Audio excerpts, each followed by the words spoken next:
Ginulantang po ni Sibak Party List Representative Eddie Villanueva, mga kababayan, ang social media. Bigla ho siyang nagsalita, mga kababayan. Ay, pinayuhan niya pala, ayan, ang kanyang anak.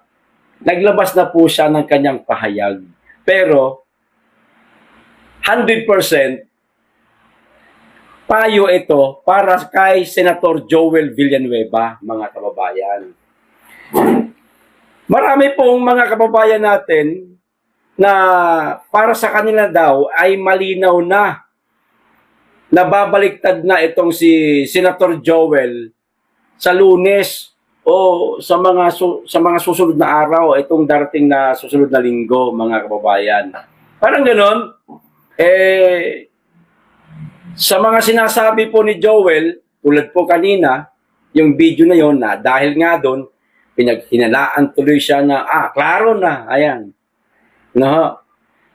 Bilang ako, mga kababayan, hindi muna ako huhusga kay Joel Villanueva. Magtatanong po tayo, mga kababayan. Kagaya po ng ginawa kong reels kanina, nagtanong lang po tayo. Mahirap na kasi magkasala ho tayo kapag nang husga na po tayo. Di po ba, mga kababayan? Ito ho ang sinabi ng kanyang tatay na si Eddie Villanueva, mga kababayan. Basahin ko na. Sundin mo ang konsensya mo. Ayan, nako. Senator Joel Villanueva. Nako, mabigat ito. Konsensya na po. Ang ginamit na salita ng tatay mo. Si Sibak Party List Representative Eddie Villanueva on Sunday told his son, Senator Joel Villanueva, to follow his conscience and not based in decisions on his politician friends amid the row and the Senate, mga kababayan. Sabi ko kay Joel, ayan mga kababayan, sundin mo ang konsensya mo. Naku po. Kung ano ang perfect will ng Diyos, yon ang sundin mo. Naku, damay nandito ang Diyos. Senator Joel, grabe ito, konsensya at ang Diyos. Naku, mabigat yan. Huwag yung mga politikong kaibigan mo, mga kasamahan mo. Mga kasamahan mo, mga politikong kaibigan mo, mga kasamahan mo. Sino ba kasamahan niya ngayon? Yung sila, Alan Peter Cayetano.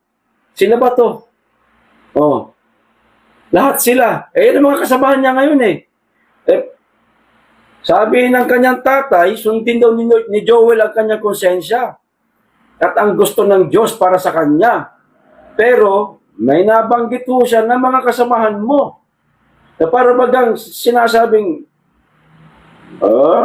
iwan mo na yung mga kasamahan mo. Oo, kaibigan mo sila, pero so, iwan mo na yan. Parang ganun Huwag yung mga politikong kaibigan mo, mga kasamahan mo. Okay lang sana kung hanggang doon lang sa mga kaibigan mo. Marami ho naman kaibigan, hindi porke sila majority, sila minority, hindi po magkakaibigan yung mga yan.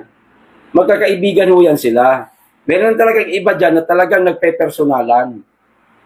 Di po ba, mga kababayan? So, kasamahan mo, nako po. Kaya po nasabi ng ating mga kababayan na klaro na daw na lilipat na itong si Joel. Ito pa magdesisyon ka. Hindi kung ano yung gusto ng tao sa politika. Magdesisyon ka. Hindi kung ano yung gusto ng tao sa politika. Sundin mo kung ano yung gusto ng Diyos sa buhay mo at yun ang dapat manaig. Kaso nga, sir, ang gusto ng Diyos para kay Joel, harapin niya yung mga akusasyon sa kanya.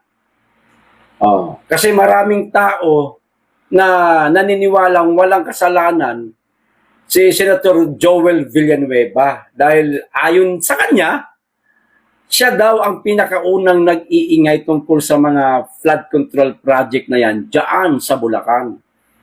Di ba, mga kababayan? Yes.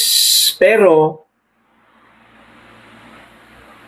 ano nga, yung hirap nga timbangin oh. Ang hirap. Doon sa una kong binasa, nadamay sila Alan Peter Cayetano. Lahat sila doon. Cayetano Black, ayan, nadamay. Mga kaibigan, mga kasamahan mo, ayan, nadamay eh. Tapos dito naman sa isa, pagdesisyon ka, hindi kung ano ang gusto ng tao sa politika. Damay po dito ang pagiging politiko niya. Siyempre, mga kababayan, na ngayon, tila merong bumubulong. Gusto ng tao sa politika. Sino yung taong na yun na tinutukoy, mga kababayan? Yung pinakamataas. Ang gusto niyang mangyari sa politika.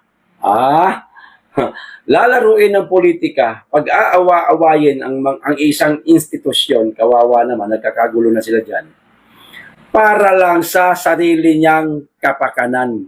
Nino, ng isang tao na pwedeng gamitin ng politika. Nako po. Di ba? Ang hirap timbangin. Ano ba talaga? Pinapayuhan mo yung anak mo na kumalas na sa Cayetano Black o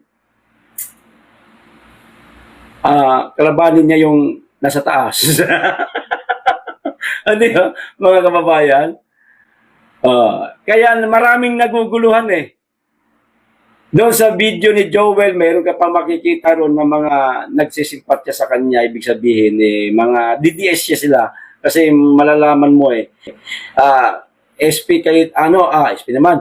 Senator Joel, tulungan mo po si SP Cayetano. Ayan. Huwag kang matakot sa mga paratang sa'yo. Yung mga ganon na mga malalaman mong DDS talaga. Yung iba naman, siyempre galit. Lumayas ka na dyan kila Cayetano. Kung gusto mong manaig ang katotohanan. Katotohanan din po ang gamit nila, mga kababayan. Katotohanan. Tanga, lalo maitatago ang katotohanan kapag nariyan sa kila Tuta at saka kila Pinky, di ba, mga kababayan? Tinulugan niya ng BRC Di ba? Yan po ang mga payo ng ama ni Senator Joel Villanueva. Kayo ho, ano ho ang pumasok ko sa isip ninyo, mga kababayan, nung mapanood nyo po yung video ni Joel Villanueva. Kalat na po sa social media. At itong payo ng tatay ni Senator Joel. Ako, nasa gitna muna ako ngayon. Tsaka na. Malalaman din natin yan. Ilang araw na lang.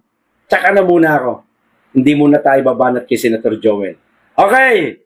Ito pa isang balita, mga kababayan.